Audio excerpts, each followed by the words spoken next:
সমগ্র রাজ্য জুড়ে একযোগে গণতান্ত্রিক আন্দোলনের ডাক দিল all Assam health and technical NHM employees association. সংগঠনের পক্ষ থেকে জানানো হয়েছে, বিভিন্ন ন্যায্য দাবি আদায়ের লক্ষ্যে রাজ্যের প্রতিটি জেলায় এনএইচএম কর্মচারীরা বিক্ষোভ প্রদর্শন ও অবিরত ধর্ণা কর্মসূচি হাতে নিয়েছে।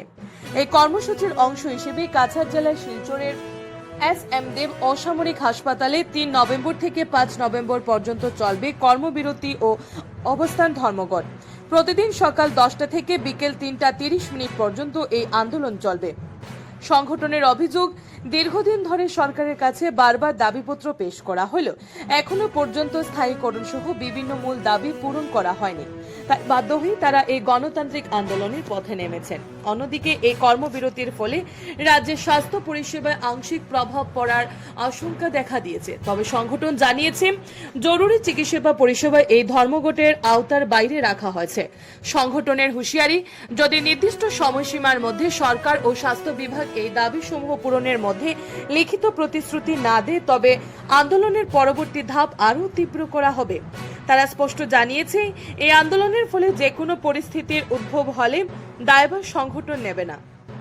আসাম প্রাইম নিউজ 24x7 এ জাকির হোসেন লস্করের রিপোর্ট। আজকে আমরা সমস্ত আসামের সঙ্গে কাছাড় জেলার এনএইচএম এমপ্লয়িরাও আমরা আমাদের বিগত দিনের বিভিন্ন দাবি দেওয়া নিয়ে আমরা অবস্থান ধর্মঘট কর্মবিরতি পালন করছি। এই কর্মবিরতিতে আমাদের দুঃখটা সরকারকে জানানোর জন্য আমাদের দাবি, তোর সঙ্গে আমাদের এটি দুঃখ লাগছে, আজকে আমাদেরকে অনেক পেশেন্ট ফোন করছে। পুরা কাছাড় জেলার বিভিন্ন হসপিটাল একদম বিকলাঙ্গ হয়ে গেছে। পেশেন্টের অবস্থা খারাপ, কোথাও ডক্টর পাচ্ছে না, কোথাও টেকনিশিয়ান পাচ্ছে না, কোথাও নার্স পাচ্ছে না। আমরা খবর পাচ্ছি শিলচর মেডিকেল কলেজে, সিভিল হাসপাতালেও পেশেন্টের অনেক ভিড় হচ্ছে। এই দিকটা দেখতে গেলে আমার দুঃখ হচ্ছে পেশেন্টের দিক দিয়ে, মানবিকতার জন্য। কিন্তু আমরা বিগত আজকে 20 বছর থেকে আমরা চাকরি করছি এনএইচএমে। সরকার আমাদের এই দাবিটা আমরা বারবার আমাদের আমাদের প্রাইম মিনিস্টার, আমাদের আসামের মুখ্যমন্ত্রী তথা স্বাস্থ্যমন্ত্রী বারবার আমরা মেমোরেন্ডাম দিয়েছি, কিন্তু সরকার আমাদের একটুও কর্ণপাত করছে না। আজকে আমরা 20 বছর থেকে আমাদের এমপ্লয়িরা সমানভাবে কাজ করছে, পার্মানেন্ট এমপ্লয়ির মতো সমানভাবে কাজ করছে। পার্মানেন্ট এমপ্লয়ির থেকে বেশি কাজ আমরা করছি, কিন্তু আমাদের সরকার আমাদের কোনো দাবি দেওয়া মানছে না। তাই আমাদের মেইন দাবি হচ্ছে যে সমকামের সম বেতন আমাকে দিতে হবে। পার্মানেন্ট এমপ্লয়িতে যেভাবে সব ব্যবস্থা আছে, আমাদের সেই ব্যবস্থা আমাদেরকে দিতে হবে। এটাই আমাদের মুখ্য দাবি। এইবার আমরা গত 29 তারিখে আমরা গুয়াহাটি সচরে আমরা আন্দোলন করেছি। আজকে আমরা 3 দিনের একটা কর্মসূচি চলছে। তা যদি সরকার আমাদের এই দাবি দেওয়া না শুনে, আমরা আগামী দিনে আরো বৃহত্তর আন্দোলনে যেতে বাধ্য হব।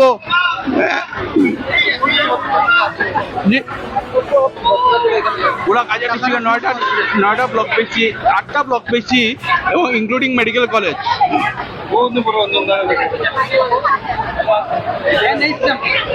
সব এনএইচএম এমপ্লয়ি। দাবি যদি না মানা হয়, তখন আমরা আরো নেক্সট পদক্ষেপ নেব, আরো বৃহত্তর আন্দোলন গড়ে তুলব। সকাল 10টা থেকে 3:30 পর্যন্ত 3 দিন তো কোনো এনএইচএম এমপ্লয়ি কোনো কাজ করবে না। ইনক্লুডিং ইমার্জেন্সি সার্ভিসও বয়কট করেছে, আইসিইউ, ইমার্জেন্সি সব বয়কট।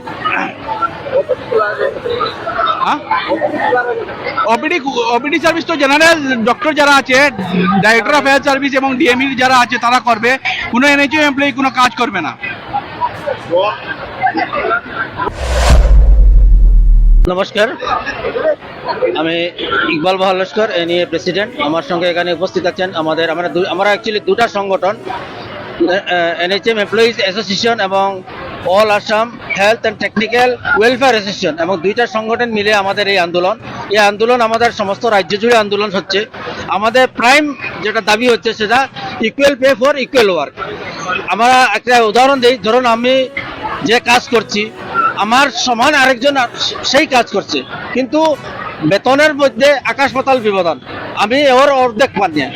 এরকম আমাদের মধ্যে নানানভাবে সরকার নানানভাবে আমাদের অবহেলা করছে, এবং আমরা এই দাবি আজ থেকে নয়, বহুবার আমরা আন্দোলন করেছি, কিন্তু আমরা আন্দোলনে কোনো ধরনের সুফল পাইনি। বিশেষ করে আমরা অনেক আগেকার আন্দোলনে আমরা ইমার্জেন্সি সার্ভিস, যেগুলো আমরা জরুরিকালীন সেবা, সেগুলো আমরা কোনোদিন বন্ধ করি নাই। কিন্তু এইবার আমরা বাধ্য হয়ে আমাদের একদম আমাদের পিঠ একদম দেওয়ালে ঠেকেছে। এই জন্য আমরা আজকে এখানে বসতে বাধ্য হয়েছি, এবং সবকিছু যাবতীয় জরুরিকালীন পরিষেবা, আইসিইউ, নিকো বা অ্যাক্সিডেন্টাল যে কোনো কেস, সব ধরনের কেস আমাদের বাদ দিয়ে আমরা এনএইচএম এমপ্লয়ি সব এমপ্লয়ি এখানে জড়ো হয়েছেন। আজকে আমাদের এখানে প্রায় অ্যারাউন্ড 700 এমপ্লয়ি এখানে জড়ো হয়েছেন। আমাদের প্রাইম দাবিটা হচ্ছে, যতদিন পর্যন্ত রেগুলাইজ করা না হবে আমাদের এনএইচএম এমপ্লয়িজদেরকে, আমাদেরকে কাজে বেতন দিতে হবে, এবং সেটা একটা সুপ্রিম কোর্টের ভার্ডিক্ট রয়েছে 2013-এর, যেটা বলা হয়েছে যাতে একজন রেগুলার এমপ্লয়ি যত টাকা বেতন পাবে, একজন কন্ট্রাকচুয়াল এমপ্লয়ি সেই বেতন পাবে। কিন্তু তার ক্ষেত্রে আমাদের আসাম সরকার সেটা তারতম্য করছে। আমরা এই তারতম্যটা মেটাতে চাইছি, এবং এই আন্দোলন আমরা আজকে 3 দিন এখানে সিট অ্যান্ড ডেমনস্ট্রেশন করবো। যদি আমাদের আন্দোলন আমাদের কোনো দাবি না মানেন সরকার বাহাদুর, তাহলে আমরা বিকল্প চিন্তাধারা করব, এবং সেটা আজকে কেন্দ্রীয়ভাবে সমগ্র রাজ্যের প্রত্যেকটা জেলাভাবে কেন্দ্রীয়ভাবে করা হচ্ছে। ধন্যবাদ।